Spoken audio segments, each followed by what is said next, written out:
In the next 60 minutes, sitting parliamentarians in the governing MPP stand united against proposed January date to hold primaries across the country as President Akufo-Addo and his vice join an emergency National Executive Committee meeting.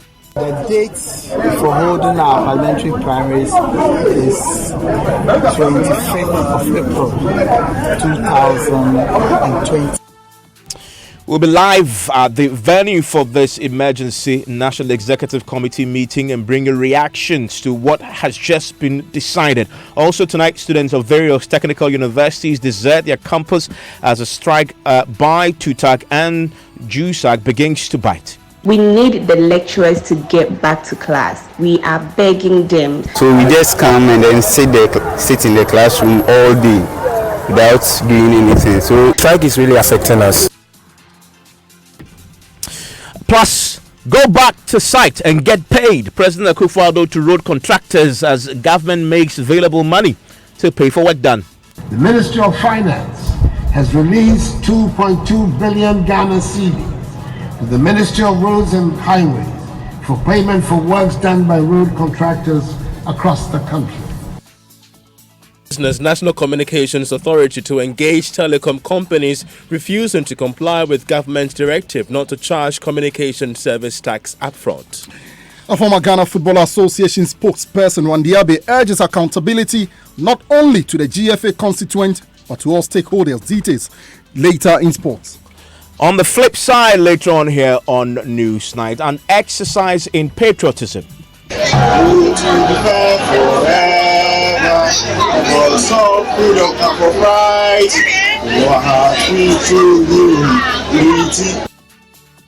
You want to join me with your own thoughts on this? Send me a voice note. We're trying to sing the national anthem as patriotic as you are, and I'll share it with the rest of the world. Send me a WhatsApp also 0244340437.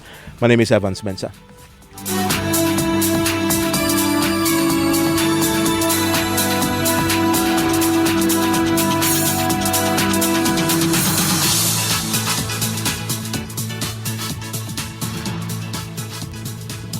And I want to quickly take you to the emergency National Executive Committee meeting that the NPP, the governing party, they have been holding here in Accra at Alisa.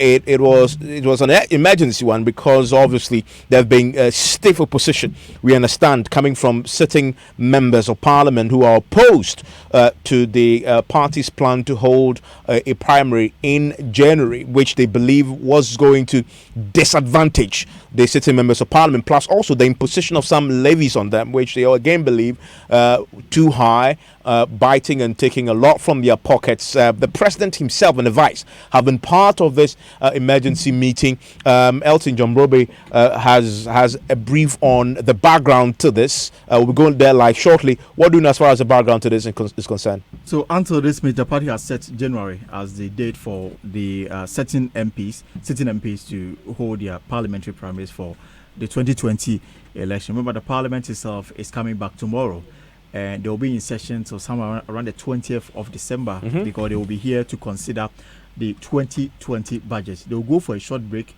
come back in the middle of January to hold another sitting where they will take the State of the Nation address and then go on recess somewhere in April.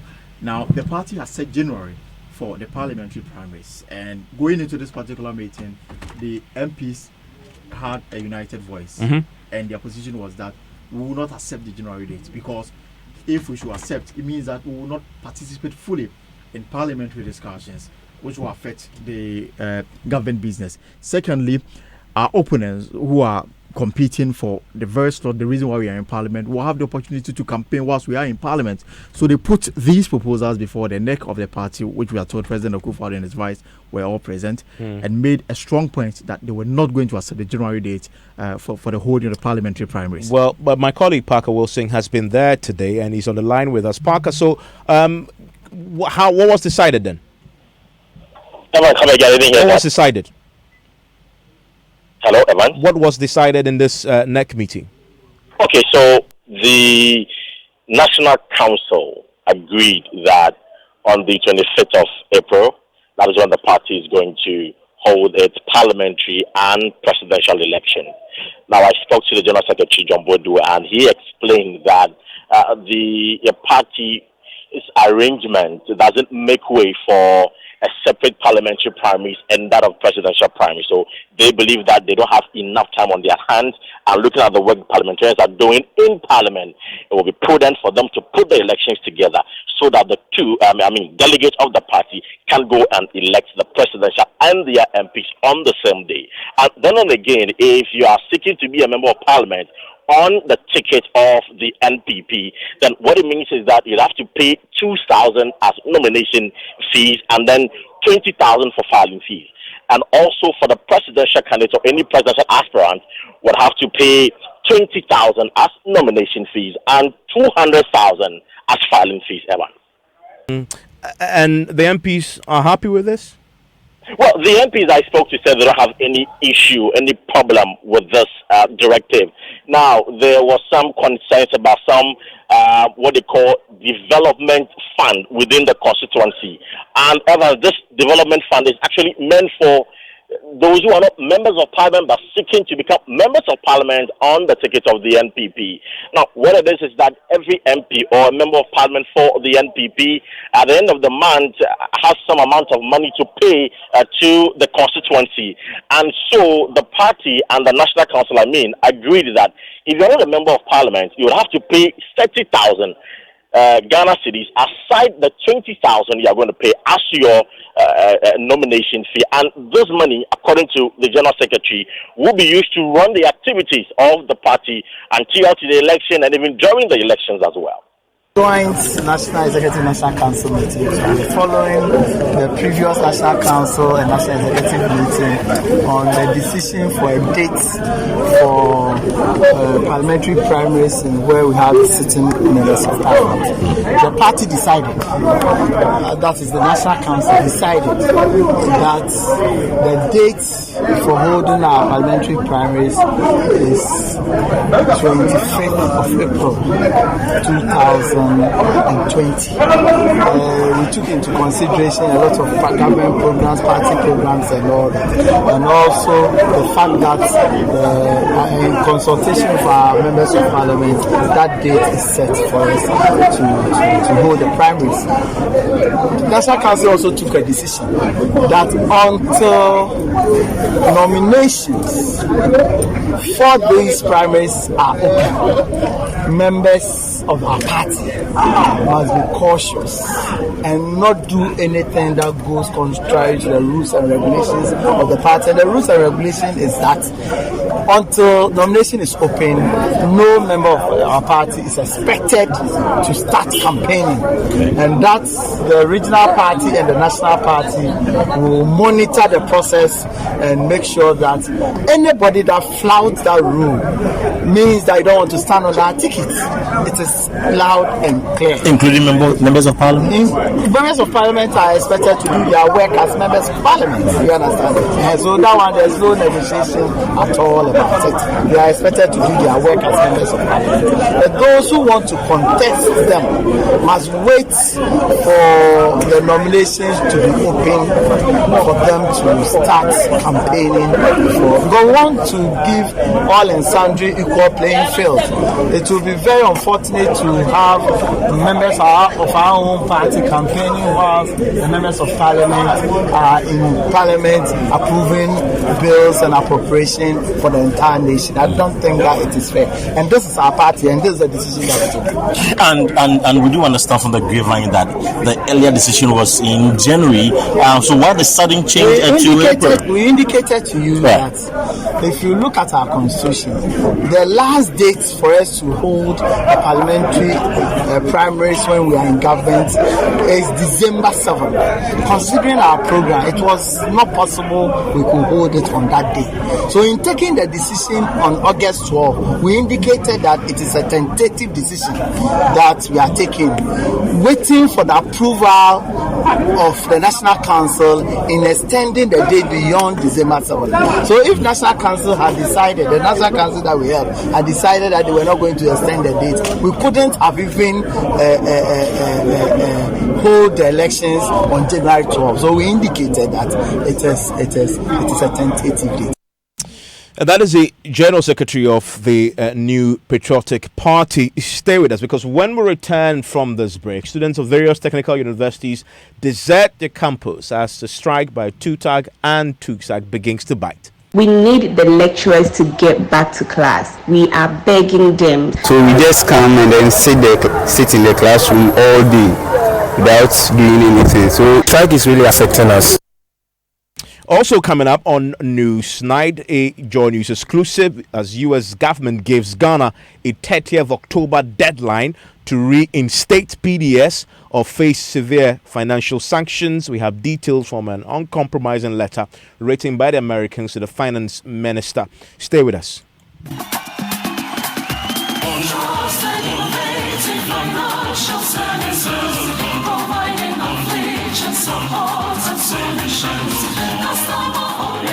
Superior services, your success our portion.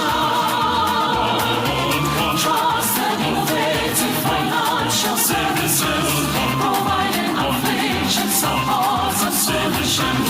Customer-oriented, superior services, your success our portion. 10 good years of loyalty, service with integrity, protective of our Ghanaian brand. 10 years of Texas, 10 years of loyalty. Your success our passion, oh yeah. Your success our passion. Your success, our passion. Ma, please give me your phone. Let me make a quick call. So you're still on that network that gives you fair data and talk time, where Vodafone has double the Red 1, Red 2, and Red 5 offers. For 5 CDs, Chikra. You get 250 minutes to call all networks, 250 megabytes data, and more. I'm moving to Vodafone today. Switch to Vodafone to enjoy double Intuswar on red bundles of 1, 2, and 5 CDs. Enjoy double talk minutes to call all networks and double data to browse. Vodafone always gives you more. Dial *200# to subscribe now. Terms and conditions apply. The future is exciting. Ready? Looking for the perfect furniture for your home? Look no further. Antate Furniture Ghana has got high-quality furniture from Portugal, and our exotic furniture can be customized in fabrics and leather colors of your choice. Sofas, center and coffee tables, TV stands, armchairs, dining chairs, beds, dresses, sideboards, consoles, shelves, entrance halls, and decorations. Visit us today on the Spinktest Road, adjacent to Setmat Computers. Call us 0246 659 338 or log on to antate.com.gh. Antate, design for life. Joy 99.7 FM, radio for the discerning listener. You're so live here on News Night on Joy 99.7 FM. And you can keep your messages coming in. 0244 340437 is the WhatsApp line. Remember that News Night is brought to you by Puma Card from Puma Energy, cash-free convenience. Now, students of various technical universities across the country are deserting their campuses as a strike by the Technical Universities Association and the Technical Universities Administrators of Ghana begin to bite. Now, TUTAG declared a sit-down strike on October 7, 2019 over poor condition of service following the conversion of the polytechnics to technical universities, with academic work grinding to a halt for nearly 3 weeks. On all the campuses, students have been left with very little or no options. First, listen to students at the Accra Technical University. I'm a level 300 student, and we can't just afford to be losing class like each and every day. Have like 3 classes in a week, which is 7 to 5 p.m. So you should know how intense it is, like 3 credit hour courses. And these lecturers are not coming to class. Like, no matter what, how you're going to read or how you think you are intelligent or how you think you are smart, if you read at home, you need a lecturer to take you through, to lecture you, give you more reading. We need the lecturers to get back to class. we are begging them so that they can come to class. Last year, 2018, around this same time, the lecturers went on a sit-down strike, which caused a whole lot of havoc in the university community because the university has a planned calendar for which lectures are to be taken and examination follows. When the strike sets in, the calendar gets distorted and a lot of pressure is mounted on the student during examination because whether there is strike or there is no strike, exams will still come on. Let's quickly go to Kumasi. Let's speak to Prince Appiah. He's been on the campus of the Kumasi Technical University there. Prince, what can you report from there? I'm guessing that it's the same with what we're just hearing from Accra. It's pretty much the same from the Kumasi Technical University, because as I speak to you, most of the students, especially those coming from around Kumasi, have all left. Those who are currently on campus are those who are coming from outside the Ashanti region. I should also add that today starts the mid-semester examination scheduled on the academic calendar for the school, and some of the students even came around expecting that perhaps things would change so they could start the mid-semester examination. But worryingly, they heard on the radio that the administrators have also joined. I should say that I spoke to one student who is on scholarship, and she was supposed to get to the administration for her check so that she can get to buy some books. And she went there and she's unable to access anything because none of them, the accountants, nobody at the administration is working today. So pretty much on campus, those you can see there are few people in groups trying to learn on their own, trying to help each other, group discussions and all that. But most of them have really left campus and they've gone home. Prince, thank you very much. Let's go to the Cape Coast University campus. I have Gilbert is a student there, also a reporter with the local radio station. Gilbert, are students leaving campus there as well? Yeah, students are leaving campus. Thank you very much. Most students have left campus. Others are considering of leaving. However, some of them are learning on their own, trying to catch up with what the lectures taught them, and then trying to do something for themselves. Thank you very much. This particular strike has escalated because we know now that administrators, registrars, clerks, and other non-teaching professionals have also joined the strike. President of TUSAC says several notices to the National Labour Commission and the National Council for Tertiary Education have yielded no results, hence the action. We have made several attempts to get through to the NCT to bring these concerns on board. We have written several letters to the NCTE and the other agencies that are supposed to take action on these things for meetings to discuss these concerns. But as we speak, they have not responded to any of our letters. The NCTE has not invited us to any of the meetings, and it's a major concern for us because as administrators and professionals, we matter so much in the running of the technical universities. Information I've gathered across board is that our members have laid down their tools. They are not at work, and things are actually at standstill. Okay, so that's the TUSAC, the president there, talking to us about the challenges that they've had over the last few weeks trying to get this particular problem resolved. We'll speak to them shortly because we understand that there's been a recent meeting.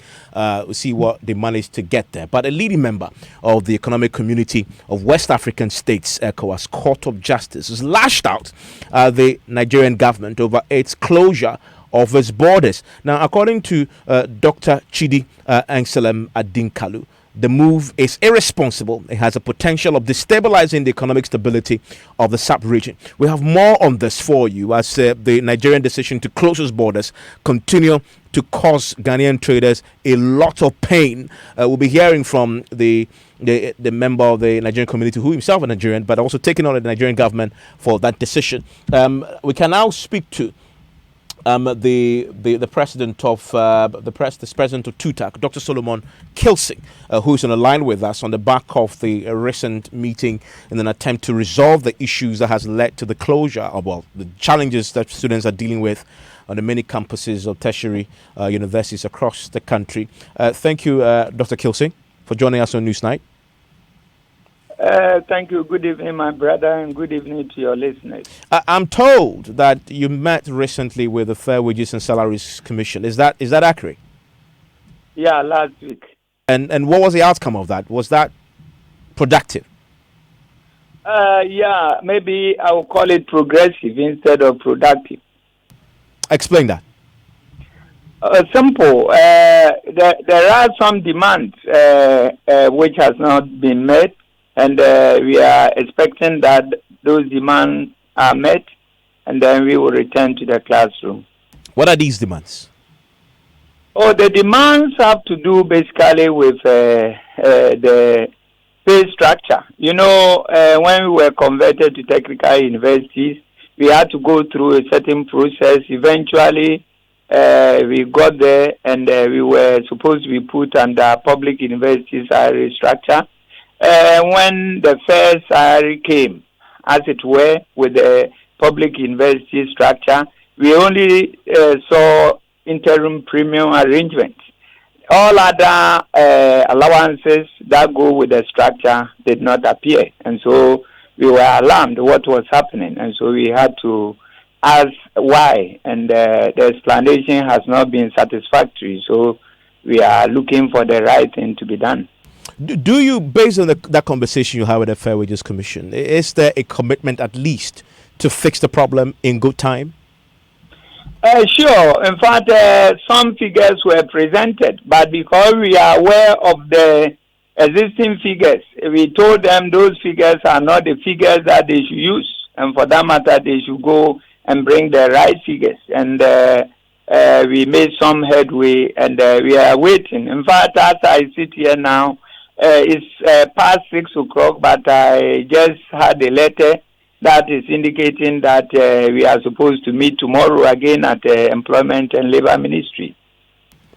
And you have any hope that this particular meeting, now you're going to meet the minister, would go a long way to getting you to call off the action?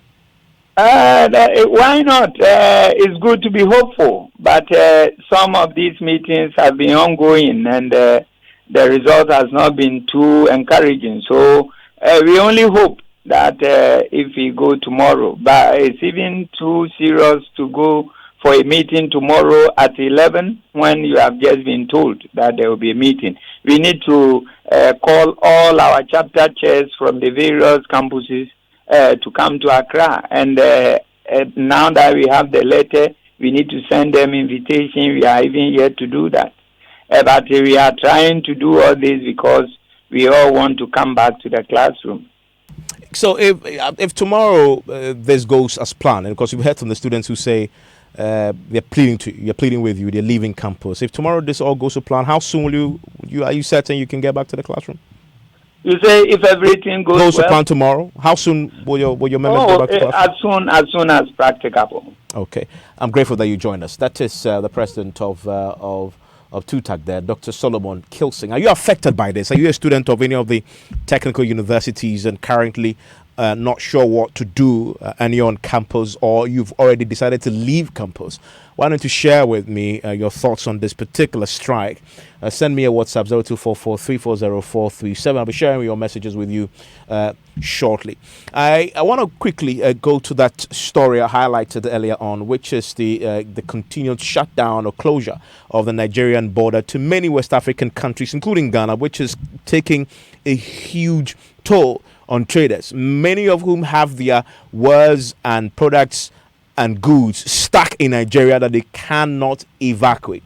Tonight, we are hearing from a leading member of the Economic Community of West African States, ECOWAS, Court of Justice, and he's lashing out at the Nigerian government for closing its borders. Now, according to Dr. Chidi Anselm Adikula, the move is irresponsible and has the potential of destabilizing the economic stability of the sub-region. Now, it follows the decision by the Nigeria to close all its land borders in clear violation, many have maintained, of the ECOWAS protocol on free movement of goods and services and people as well. Now, some Nigerian and Ghanaian traders have been touching on how the closure is taking a toll on their businesses.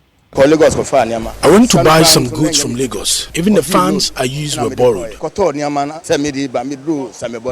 However, I was disallowed to enter from the semi border. I pleaded as much as I could. It wasn't successful. I returned the goods to the shop where I bought them. I wanted a refund. It was not possible.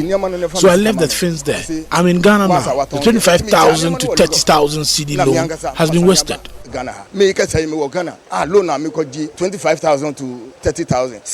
If you don't get the goods to sell, what do? Now you pay tax, you pay this, you pay this, you pay this. And then if you don't have the money, it means you are going to be out of business. We pay for rent, we pay for other utilities. And so we are begging the government to talk to the Nigerian government or whatever, or if it is West Africa, as they are saying, then the treaty should work. The ECOWAS treaty should work so that we will be free. Now, as we are doing business, when you want to go to China, or unless you get big money, we don't have money to. The small loans you have been taking to now, the place to is choked. You can't go for the small loans again. We wanted to open the border because we have goods on the road. Our goods are on the road. As the goods are there, and this is rainy season, it's spoiling. The goods are damaging. If we heard that even thieves are stealing them. So it's a problem. We wanted to open the border. Whichever problem, they should handle it amicably.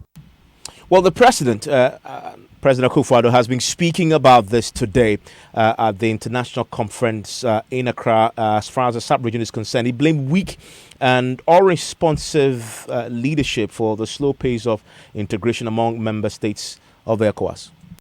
And it is not for the lack of plans or even rules and regulation. It is simply that the political will to make integration real has been less evident than in Europe. Our problem over the years, I suggest, has been leadership.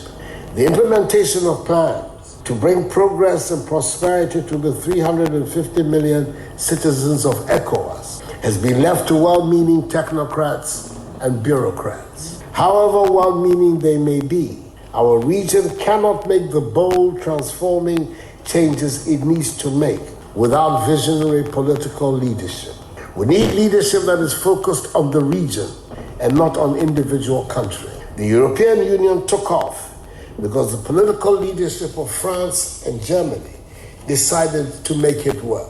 Once the political will is evident, we can then work together to make ECOWAS a true regional community. Well, member of the ECOWAS Court of Justice, Dr. Dinkalu, said authorities should immediately reverse their decision or be dragged to court. ECOWAS is the most far-reaching thing in ECOWAS is the integration of the regional space, okay? And that is founded on free movement of persons, the right of establishment, and the right of residence and right of establishment. Of course, it is phased in, but the most fundamental thing is the free movement of persons and of goods. Nigeria is the biggest economy in ECOWAS. It's over 65% of the GDP of ECOWAS, and as I said, it's over 57% of the population of the ECOWAS countries. Now, there are rules for doing the kind of thing that Nigeria has done. If Nigeria chooses to do this, it's got to notify the sub-region, or it's got to derogate formally from the treaty, or it's got to denounce the treaty. Those are the three things. One, there's a notification requirement. Two, there's if you don't do that, there's a derogation imperative that you can exercise. So you choose to derogate from the treaty and you notify ECOWAS formally as a legal instrument. Or three, you can decide, you know what, I am denouncing the ECOWAS treaty formally, either for a while or for all time. Nigeria has not done any of those things. What it's simply done is to blockade its neighbors in the sub-region. And as I said, because Nigeria is so big in the sub-region, people are careful to make sure they don't hurt it, they don't quarrel with it, they don't pick a fight with it. That is meaning that the countries of the sub-region are very careful, they're afraid of engaging Nigeria and telling it has violated the sub-obligations. But that's exactly what Nigeria has done. It has quite literally driven carts and horses through the legal obligations that underpin ECOWAS. And that means that if tomorrow any other country violates the rules of the sub-region in the same way, Nigeria cannot do anything about it because Nigeria has done that. And you see, Nigeria did this in 1981-82 with Ghana Must Go, the mass expulsion of Ghanaians. And because of that, it can no longer effectively protect its citizens in the sub-region. And it seems to me that it's, maybe because I'm Nigerian, I can call out Nigeria on this and say it's not acting properly. And I think I'd say more than that. I think it's acted irresponsibly. And it's put the community in peril. That's wrong. Well, let's bring in the National Welfare Officer of GUTA, the Ghana Union of Traders Association, Benjamin Yeba. Mr. Yeba, thank you for your time here on Newsnight. Thank you for having me. Has the situation improved at all as of today? Because I know there were moves last week, including a high-powered one where the trade minister, the foreign affairs minister were in Nigeria. They met with the Nigerian counterparts. Has anything changed today? My brother, sadly not that we know of, because as of this evening, we've really not seen or heard anything concrete that shows positively. So it's still meet as we talk. So tell me the situation again right now. We've heard some of the traders say their goods are stuck there. They cannot evacuate. Some say you cannot even go in. This must be taking a significant toll on you and your members. Yes, of course, yes. Because definitely, like we all know, I mean, we trade among ourselves. I mean, that is what the treaty actually states. Therefore, trading amongst ourselves have been there so many years. And therefore, to take this unilateral position without due recourse to anyone is really a very bad step, in a sense that if they are, like the man was saying, if they had even, had a forewarning to any of the ECOWAS members, I mean, business people would have taken that clue and then done whatever they had to do and then hold on. Or if someone is actually going by goods or transporting goods or going for some money to really go and buy goods, they could have all held on. But then you just go ahead and you do it per the government. Because even with Nigerians, it's a majority of them did not know. Their Senate itself didn't know. So it was just a position taken by government, the Nigerian government.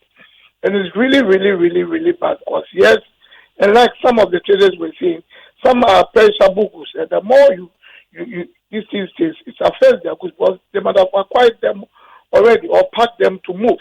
And if we are not careful and they are stationed somewhere where they should have been moving, pilfering takes place, and it's all going to be cost. So it's a really tight situation we are in. Okay, have you made any further arrangements to talk further with the government or representatives of your Nigerian counterparts? Any talks underway yet? Well, you see, like we all know, there's this delegation that went. Luckily, like I said earlier, we had one of our executive members being part. Now, the conclusion was that Ghana, like Nigerians said, we were not the outliers.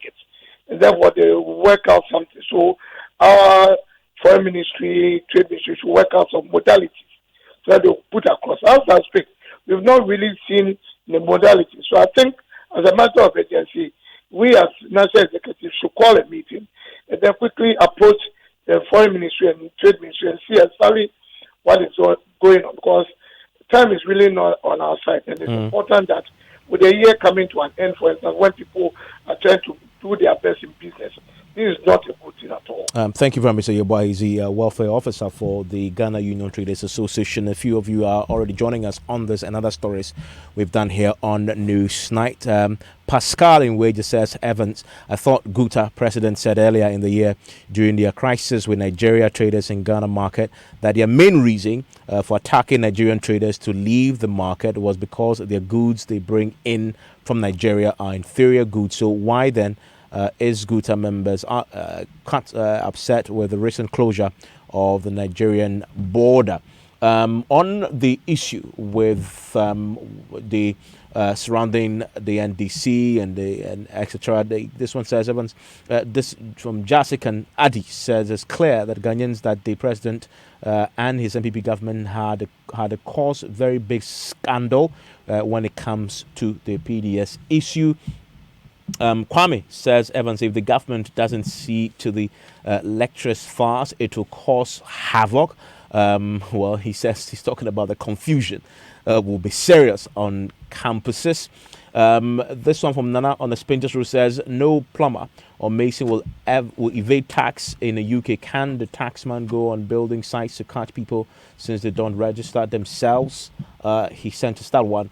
Kofi says the government should immediately attend to the issues raised by the lecturers of the technical universities in order not to throw the academic calendar out of gear. On the subject of the PDS that we've been dealing with, there's a view here that says that this is, Dr. Bedi says, I think General Secretary Asidu Nketia and the NDC should give us a break. We're good citizens of Ghana the gargantuan government passed 8 years ago. What do they want from the PDF deal? Send more of your messages in. We'll share it with the rest of the world. Still ahead here on Newsnight. Go back to site and get paid. President Akufo-Addo to road contractors as government makes money available to pay for work done. The Ministry of Finance has released 2.2 billion Ghana cedis to the Ministry of Roads and Highways for payment for works done by road contractors across the country. Let's do business now. Hello, Charles. Hi, Evans. Hi. So coming up in business, the National Communications Authority to engage telecom companies refusing to comply with directive by government not to charge communication service tax up front. We have the latest from the Minister of Communications, and the African finance ministers seek World Bank and IMF support for implementation of the Continental Free Trade Agreement area. The business news on Newsnight is brought to you by MTN. Welcome to a new world of business. Kingdom Books and Stationery, number one stop shop for all office essentials. First National Bank. We are the bank that understands your business. First National Bank, how can we help you? So everyone says I'm a Kosia filler, but it's not like I'm nosy or go out to find out the latest filler. It's just that I get 50 megabytes of data free after paying for only the first minute of every call. And so I just keep discovering stuff minute after minute. That's how come I was minding my business, scrolling through my timeline, and I found out Coco has a new baby. Oh, and last week I learned Ken won the lottery. You see, Ken is my brother's friend. So hello, look who's about to roll with the rich and famous. Enjoy even more value with MTN Free After One. You only pay for the first minute of your call on MTN Free After One, and the rest is free. Plus, you enjoy free 50 megabytes worth of data to browse your favorite sites. Compare where, compare there. So dial *315# to sign up. We day for you everywhere you go. Terms and conditions apply.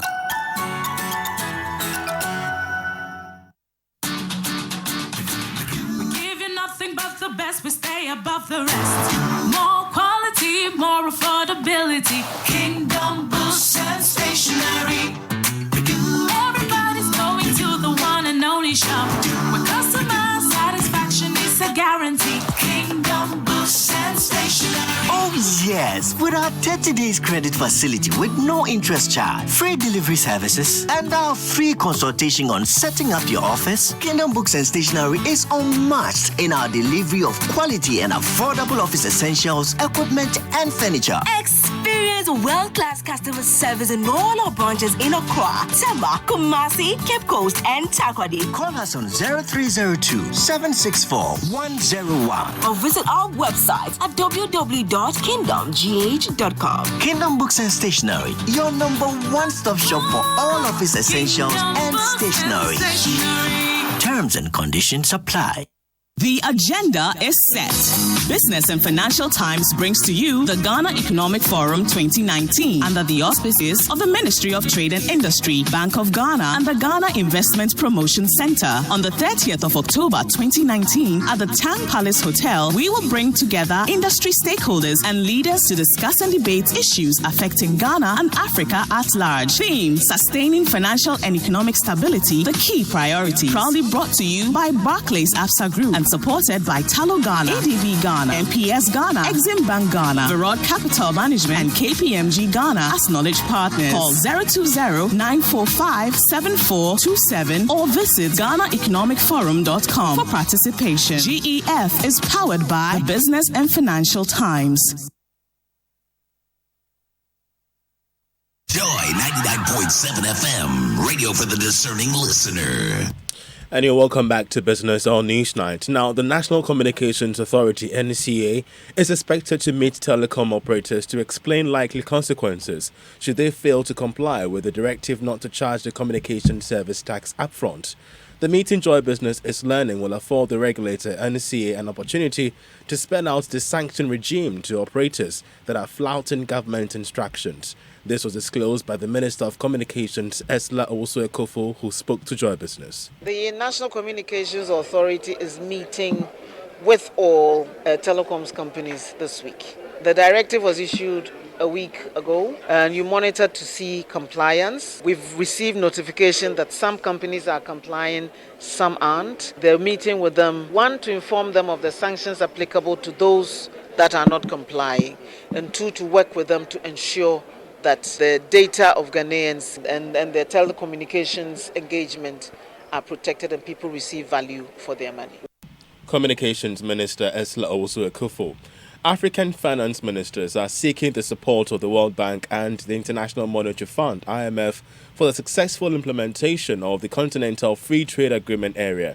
The support, if granted, is expected to maximize the full potential of the agreement, which will boost intra-African trade up to about 60%. Chairman of the African Caucus and Minister of Finance for Ghana, Ken Ofori-Atta, spoke to the media. The World Bank and the fund are partners in a lot of things. And the question really for us is that as we move into these uncharted waters, the expertise that the bank has to be able to partner with us to ensure that we do this well, or give various countries the capacity to turn this into something that supports sort of macro stability, job creation, and trade. We currently have maybe 16% intra-Africa trade, and those with effective trade areas, free trade areas, go as high as 60%. The expectation is that we'll move to 52%, in short order. So the type of support that we are looking for to work together.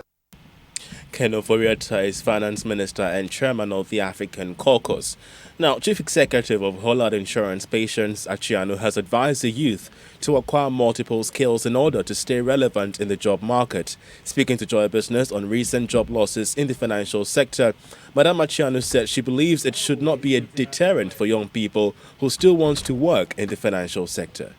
What you need to do, as a young person in any organization, is to build your capacity to be resilient in tough times. And it means get skills that people require all the time, no matter what is happening, So always be learning. Don't be afraid to do new things, to move to new areas. And that is what I did when I got the opportunity. Many people, were surprised to see that move from banking to insurance. But don't be afraid to try new things. You heard Patience Achiano, Chief Executive of Hollard Insurance. Just before we leave, many have hailed government's decision to decouple the Registrar of Companies from the Registrar General's Department, describing it as a very effective step following the passage of the New Companies Act 2019 that replaces the Act 179 of 1963. This process of the decoupling, which has begun and is expected to be completed in 2020 to allow the Registrar of Companies implement fully the laws governing how to register and manage businesses in Ghana.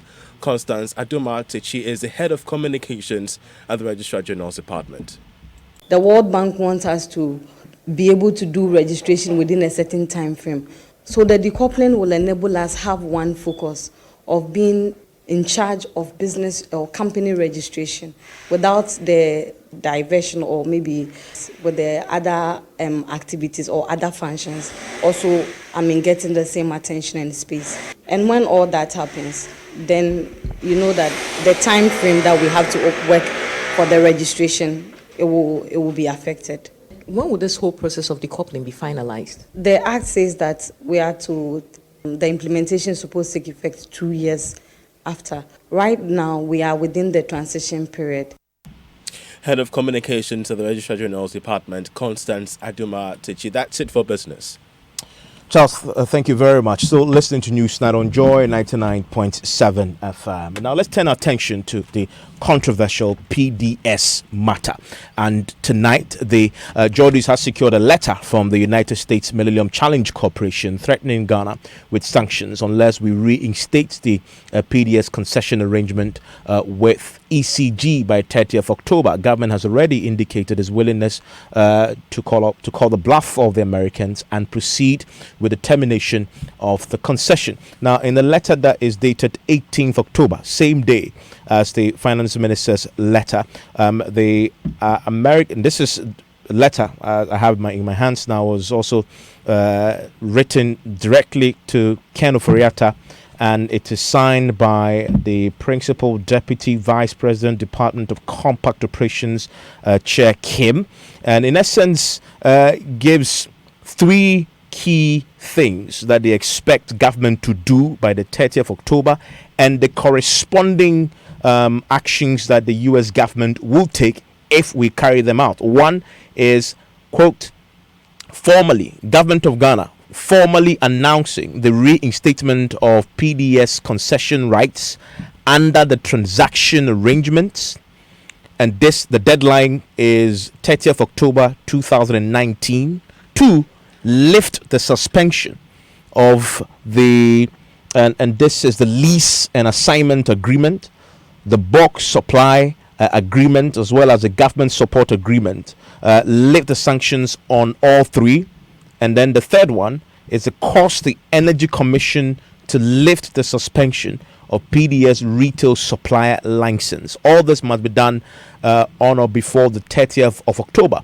Now, corresponding actions that Americans will take if we carry out all these 3 actions. 1, release to MIDA the tranche 2 funding and permit such funding to be committed to approved contracts under the compact multi-year financial plan.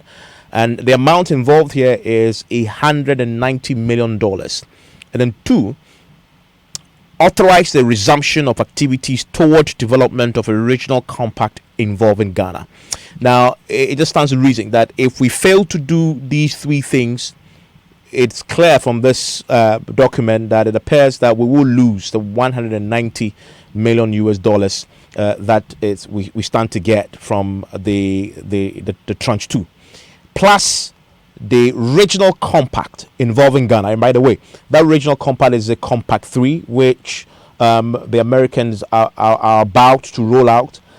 The government of Ghana have already begun discussions this year with the United States of America, hoping that it will lead to Ghana being included in that compact. But Americans tell us if we do not carry out these 3 things, it appears we might lose out on that. Today, the National Democratic Congress have been addressing a news conference, and on the matter with PDS, they are asking for a forensic audit into the account of PDS. We demand an immediate forensic audit of the accounts of PDS by an internationally reputable audit firm.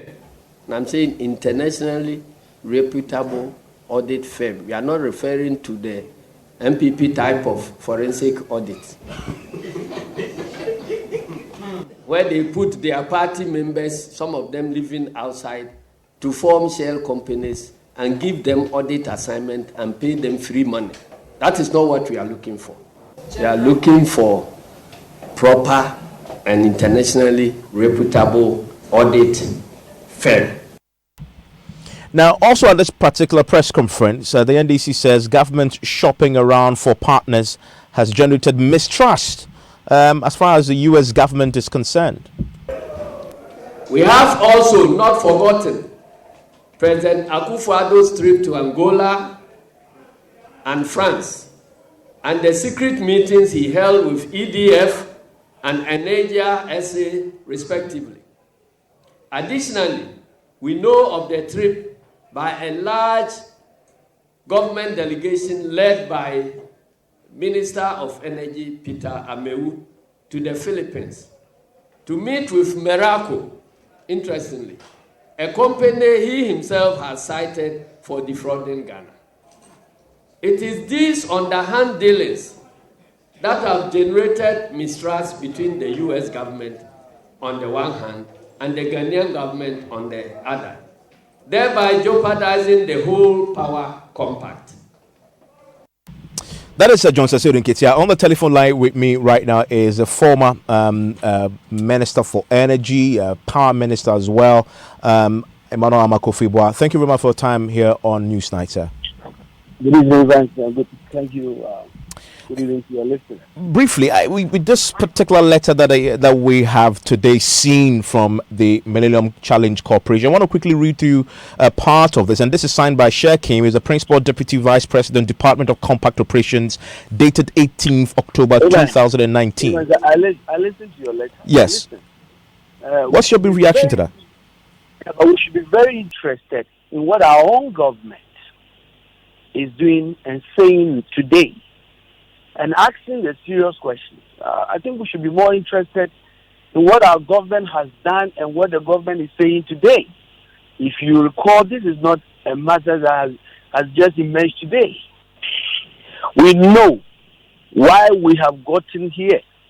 The reason we've gotten here is that the government led by President Akufo-Addo changed a precondition of bank guarantee into an insurance guarantee that ended up somehow being a fraud.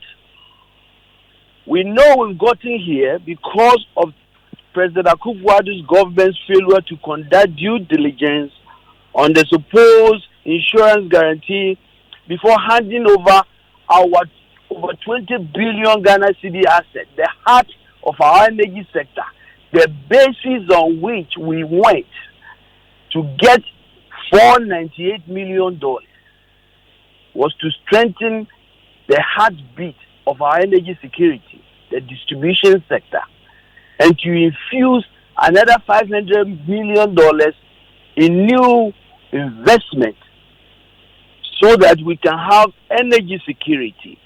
Because of this government's failure to do due diligence before handing over this valuable asset to a foreign company with, it turns out, cronies and people who are connected with government in a case that, as the Minister of Energy has clearly said, very fraudulently. That's why we are here. We are here because on the blind side of Parliament, the government of Ghana allowed Miracle-led consortium to form and transfer their respective shares into an SPV, and the intention was simple: to isolate themselves from any potential risk and liability. But now we've been talking and talking and talking. Today, the Minister of Finance writes and says that they are getting rid of PDF, and now they want to do restrictive tendering. Something that the NDC is supposed to, but why? We support restrictive tendering. He didn't listen to our press conference. We completely say today that, listen, we are in a mess. We are in a leaking basket. How do you allow the same players that I have just described, that has brought us this way, to even supervise another process to bring another concept? So you are in favor of a restrictive tendering? So what? No. What we are saying is that, one, the whole media board must be dissolved because the ECG board, led by Mr. Gajepo, a crony of the finance minister, must be dissolved. That board must be dissolved. The finance minister, who has been writing letters left and right, supervising the local companies, forming an SPV, somehow basically showing his cards and his interest and where his own interest is, not with the people of Ghana, but with crony. The Minister of Energy, who said that this deal was fraudulent, ended up going to meet secretly with PDS. All these people must be taken aside by this government.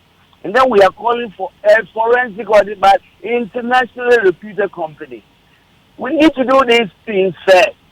Don't talk about anything else. Don't talk about any new letter from America. Until we do that, please, we are in crisis. Yeah. In the energy sector.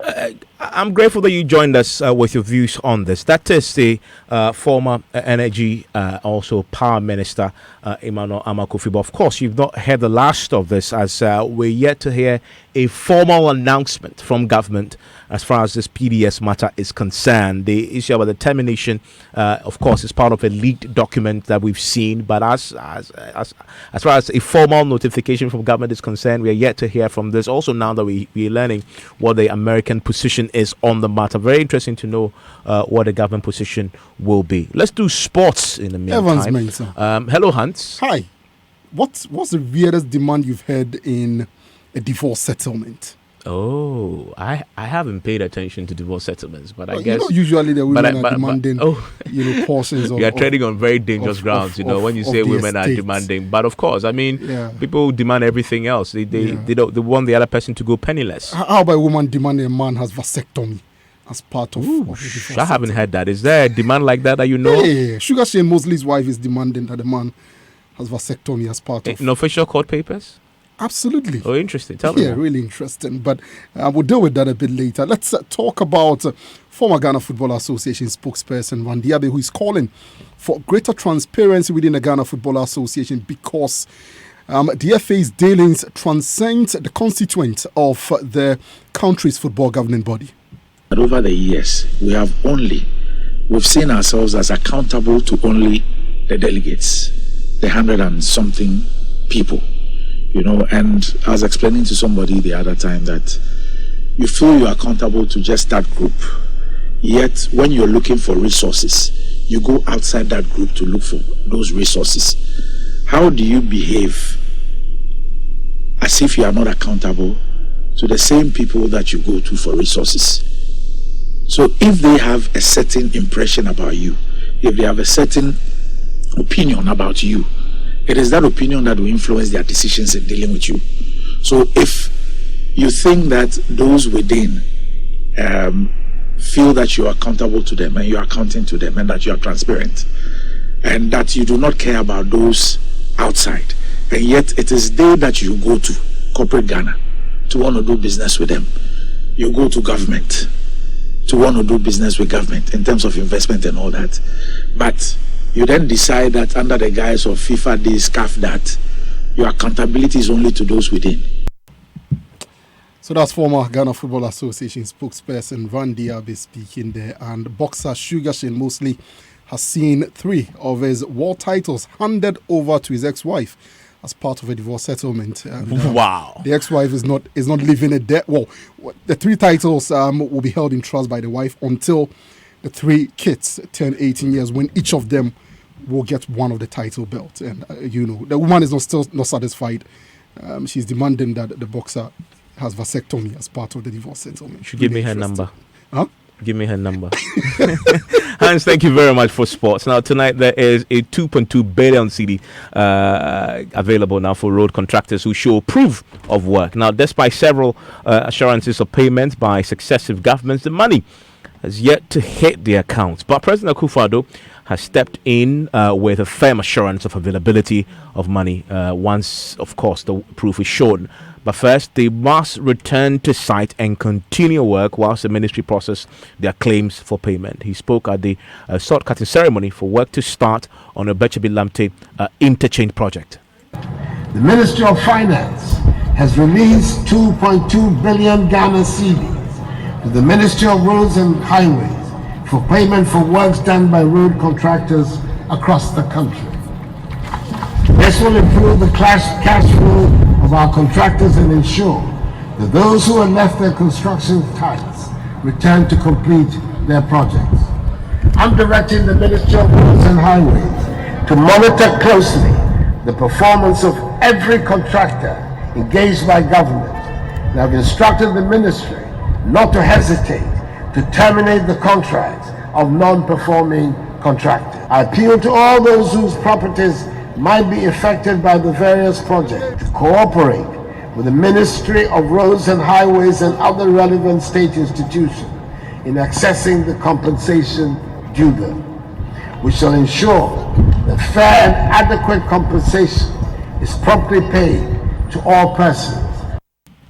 And that is the president. Well, on the flip side today, an exercise, call it the patriotic exercise. And one of the key ones is singing the national anthem. It's a very simple one, but, well, not simple for a lot of people. Listen. God bless our whole land and make our nation great and strong, bold to defend forever the cause of freedom and for rights. Fill our heart with true humility. Ref, the better also. To defend forever, cause of freedom and for rights. Our heart with true humility and honesty, and help us to keep this organization before now and mine forevermore. That certainly reminds me of my days in Saito, when we were marching into our classrooms and he asked you to sing that. He just mouth the words somehow and just marching. Once the drumming and dancing goes with it, you're fine until you are called into the front of the class to properly sing the national anthem. Then you know you're really caught in the midst of not knowing what the national anthem really says. That's it for News Night tonight. My name is Evans Mensa. Enjoy the rest of your evening.